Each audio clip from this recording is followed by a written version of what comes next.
Good morning. I'm here today with Will Harrison, the Chief Operating Officer of Southern Pacific Sands, to do an interview about the business and about how Will came into the business, how the business started and all of that. Thanks for seeing me, Will. No worries, Nettie. Your website tells me that you've been in business since 1993. Unless child labour was in effect, I'm guessing somebody else started the business. So perhaps you'd like to give me a bit of a story about the beginnings. Yeah, no worries. Well, yes, I wasn't here in 1993, but there was some child labour when I was younger. I can give you the drum. But yeah, look, my father started the operation in 1993. It was really just a small operation at the time, and he optioned up vast parcels of land, and through the next sort of 3 to 4 years, he battled the local council and a number of community groups to get approvals through, and got to a point by sort of 96, 97 where it was an operating mine site and quarry site. And during that time, obviously capital was required to sort of get to the next level, and introduced a Singaporean investment company which invested into the business in late 1997. And from there, the company grew and was able to establish into sort of one of the largest, if not the largest, independent sand and sand quarry operations in southeast Queensland.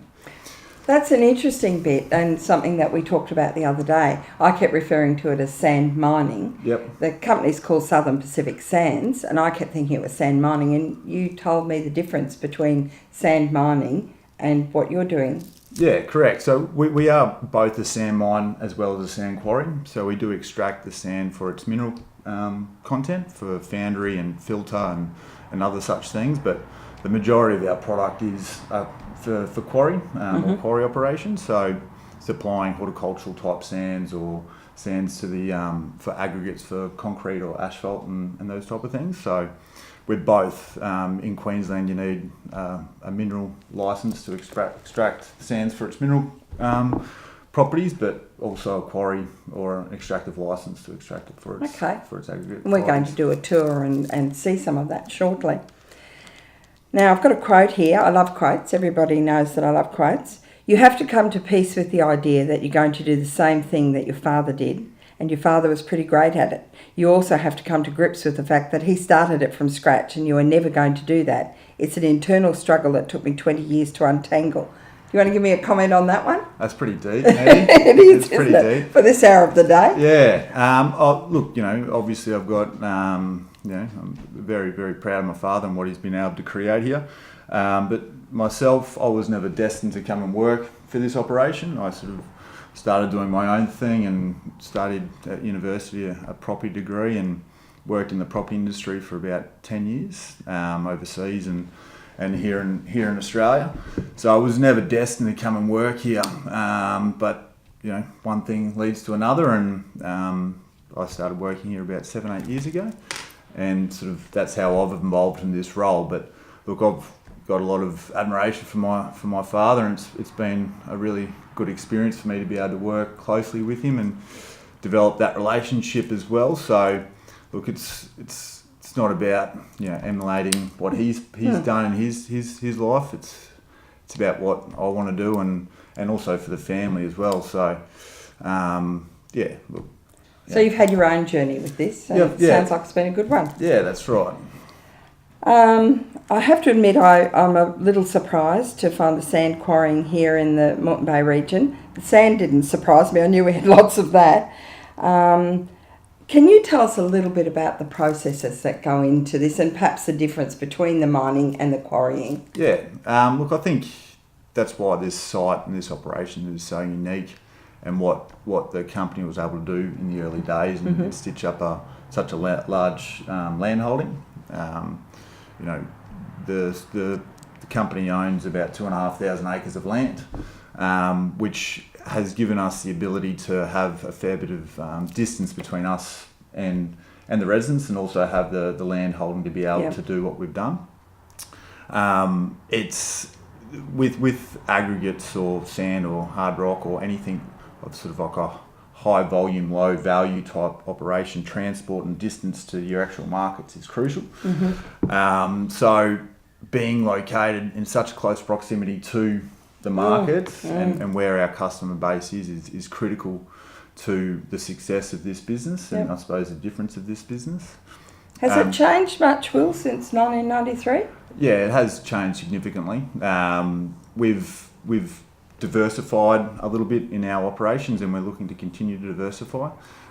We've predominantly looked at trying to value add products. So when you drive around, you'll see the work that we've done on our processing with our dry plant and value adding there. And we've also started to increase our transport fleet and also looking at, in the next 6 months, putting together a concrete batch plant here to take advantage of our infrastructure as well as our location to the current market. So it has changed, but still we're still the same company, or try to be the same company that we were back then.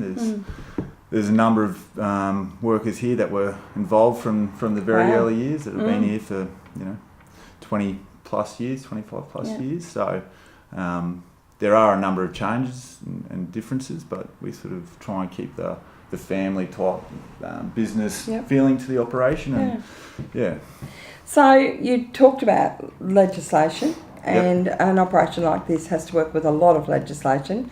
Everything from the legislation that affects the actual mining through to it's very workplace health and safety heavy with this business. Can you talk a little bit about that to me? Yeah, I mean, for any business to operate like we do, there's numerous regulations and government bodies that we need to work with, namely, as you said, workplace health and safety in the mines department, Department of Natural Resources, Mines and Energy, and also obviously DES or EHP, depending on the time. But so yes, look, we're a fairly large operation. I like to say we're a small big company in that we have to we don't have a large staff base. We've got 70 plus people working here, but we've got a number of different legislations that we need to adhere to, and we've got a full-time health and safety manager here on site that obviously work closely with that, and we're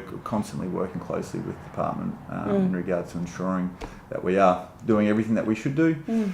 We've got an environment and quality team that works in ensuring that we're meeting all our environmental authority conditions and doing everything that we need to do, and making sure that we've got those good relationships with both state and local government to ensure that we're operating like we should, but also being a good corporate citizen with the local community. So, I know I've done a couple of trips around the site with you, and the safety side of things is highly visible. Yes. And I noticed there were things that you did when you go into a certain area, you get onto the two-way and tell them you're coming in on the site, and there's signage everywhere. It's highly visible.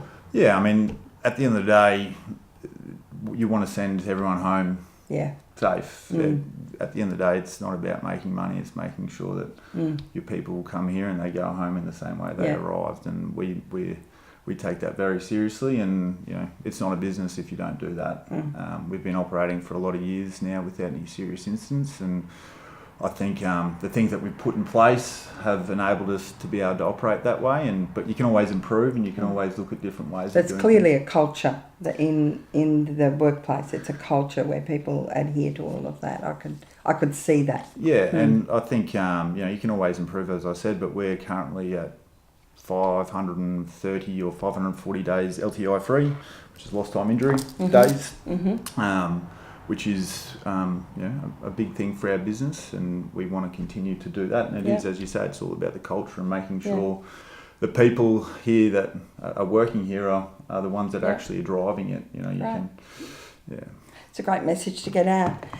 Well, I ask this question of everybody. A business isn't successful inside a vacuum. There's lots of people and lots of other aspects that help it to be successful. So what are the support systems for Southern Pacific Sands that you think make a really big difference? Yeah, it's a good question. It might be cliche, but I believe the people that work here and that drive the value of the business. A business is only made up of people, in my eyes, and having good people working here, both from a cultural perspective, from from a relationships perspective, is the most important thing, I believe, from the top down. So in short, I believe it's the people that you work with, and it's not just, the management team. It's not just the supervisors. It's the operators. It's the truck drivers. It's everyone across the site that makes this business. Without them, this business doesn't exist. Shout out to all the people working at Southern Pacific Sands. Well, yeah, it's true. Without them, there is no business. And I think a lot of other businesses, should or could say the same thing, but we definitely mean that here. It's made up of the people. Great. So, any closing thoughts for us? No, well, it's great to have Regional Development Australia out here. Thank you. I met you not that long ago, Nettie, talking about a couple of projects that we're working on, and I think the work that you guys do is very admirable, especially in regions like this, where there's lower unemployment, and I think support from businesses through to the government bodies and local councils, and having that ability to communicate and have people come out to site and come out to business. All work together. That's right, and see how people operate and see how that sort of flows through from bureaucrats, if you want to call them, through to the actual people on the ground. I think it's crucial for organisations like yourselves to be able to bring that together. So, well, thanks for having us here. I have to say, just listening to that, I heard a discussion on the radio when I was driving back from lunch yesterday, and it was the current general manager of